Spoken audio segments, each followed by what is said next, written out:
स्त्रियां चरित्र जाने नहीं कोई, कसम मार कर सती होई।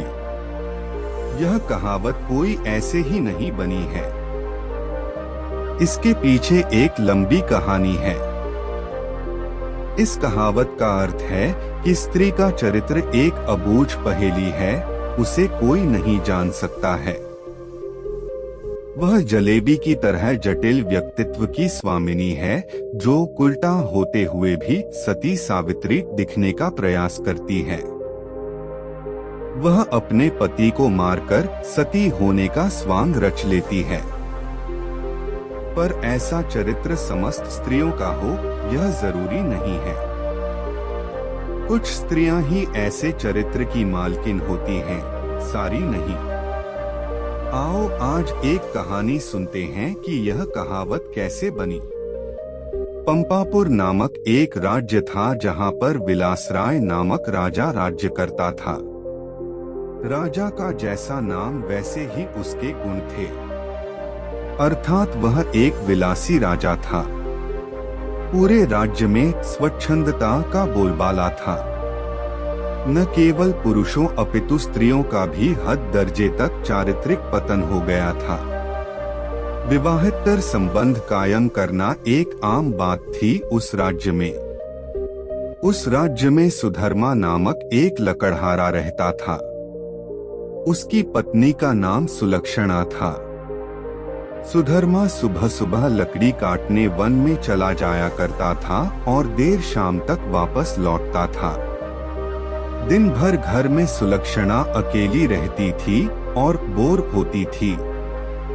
सुलक्षणा अतीव सुंदर स्त्री थी और आत्ममुग्धा नायिका की तरह अपने रूप यौवन को आईने में देख देख कर हर्षित होती रहती थी। शाम को सुधर्मा थका हारा आता था और खाना खाकर जल्दी ही सो जाया करता था। सुलक्षणा घर का काम निपटाकर और सज संवर कर जब तक सेज पर आती थी, तब तक सुधर्मा खर्राटों की दुनिया में सैर करने चला जाता था। बेचारी सुलक्षणा मन मसोस कर सेज पर तड़पती रह जाती थी। उसका अतृप्त यौवन खून के आंसू रोने लगता था। घर गृहस्थी का सारा सामान सुलक्षणा ही लाती थी। एक दिन सेठ कहीं गया हुआ था और उसकी दुकान पर उसका नौजवान पुत्र चिंतामणि बैठा था। वह सुंदर तथा बलिष्ठ था। सुलक्षणा उसकी जवानी पर फिदा हो गई। सेठ के बेटे चिंतामणि ने भी सुलक्षणा जैसी सुंदर और सुडौल स्त्री पहली बार देखी थी, इसलिए वह भी सुलक्षणा की ओर आकर्षित हो गया। दो जवां प्यासे दिल मिल गए तो अब बदन मिलना भी आवश्यक हो गया था। चिंतामणि ने एक मिलन स्थल भी खोज लिया था। सुलक्षणा रोजाना सुधर्मा के सो जाने पर चिंतामणि से मिलने जाने लगी और वह सुबह होने से पहले वापस आ जाती थी। सुलक्षणा और चिंतामणि की रंगरेलियां बेरोक-टोक चलने लगी। एक दिन सुधर्मा जंगल में लकड़ी काटने गया तो उसने देखा कि एक साधु बेहोश पड़ा है। सुधर्मा ने उस साधु पर ठंडे जल के कुछ छींटे मारे तो साधु ने आंखें खोल दी। सुधर्मा ने साधु को बैठाया और ठंडा जल पिलाया तो उसमें कुछ जान आई। थोड़ी देर बाद उसे खाना भी खिलाया तो उसके बदन में थोड़ी ताजगी आ गई और वह चहलकदमी करने लग गया। सुधर्मा ने उस साधु से आग्रह किया कि कुछ दिन वह उसका आतिथ्य स्वीकार करे।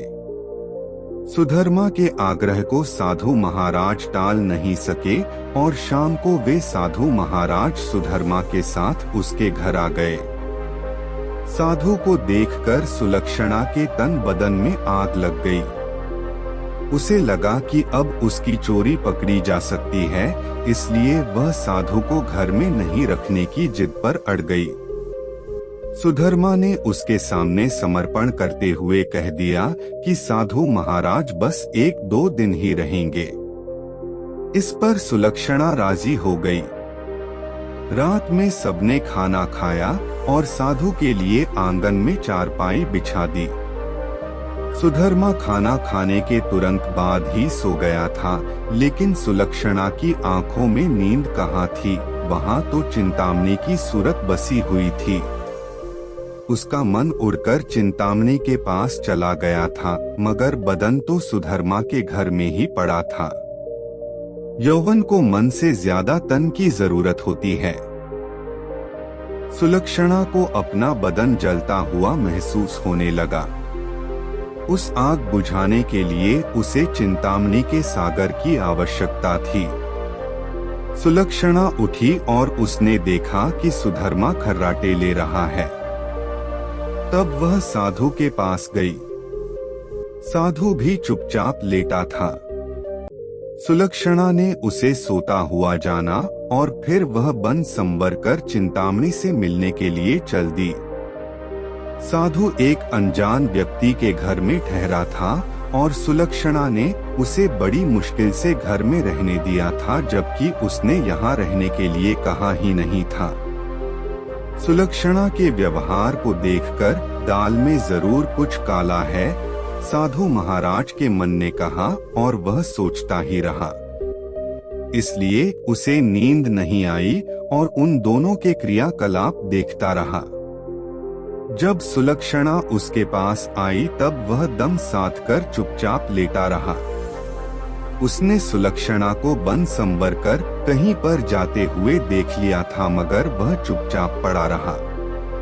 उसने यह भी देख लिया था कि भोर होने से पहले ही सुलक्षणा वापस आ गई थी।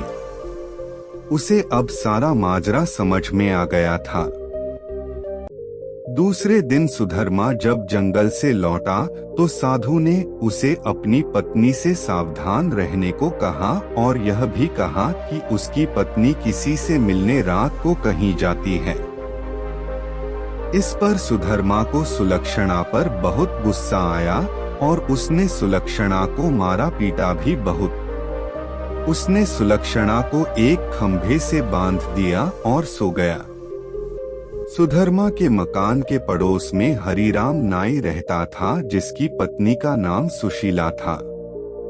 सुलक्षणा की तरह सुशीला भी एक चरित्रहीन स्त्री थी।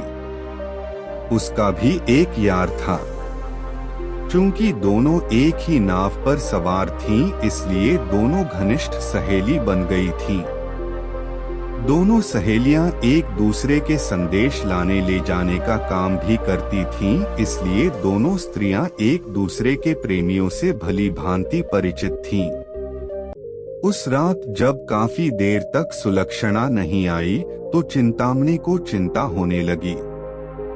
वह भागा भागा सुशीला के पास आया और सुलक्षणा को बुला लाने के लिए सुशीला से कहने लगा। सुशीला सुलक्षणा के घर गई तो उसे खंभे से बंधा पाया। तब सुलक्षणा ने सारी कहानी बता दी। सुशीला ने चिंतामणि का संदेश सुलक्षणा को दिया तो सुलक्षणा ने अपने बंधे होने की मजबूरी बता दी। इस पर सुशीला ने कहा, ऐसा कर, मैं तेरे बंधन खोल देती हूँ। तू चिंतामणि से मिल आ, तब तक मैं यहाँ बंधी रहूंगी। उसके इस प्रस्ताव पर सुलक्षणा की बाँछें खिल गई और वह अपनी जगह सुशीला को बांधकर चिंतामणि से मिलने चली गई। साधु महाराज यह सब खटराग देख सुन रहे थे, मगर वे चुपचाप खाट में दम साधे पड़े रहे। रात में जब सुधर्मा की नींद खुली तो उसे सुलक्षणा पर थोड़ी दया आई और उसने सोचा कि उसने कुछ ज्यादा कठोर रूप धर लिया है।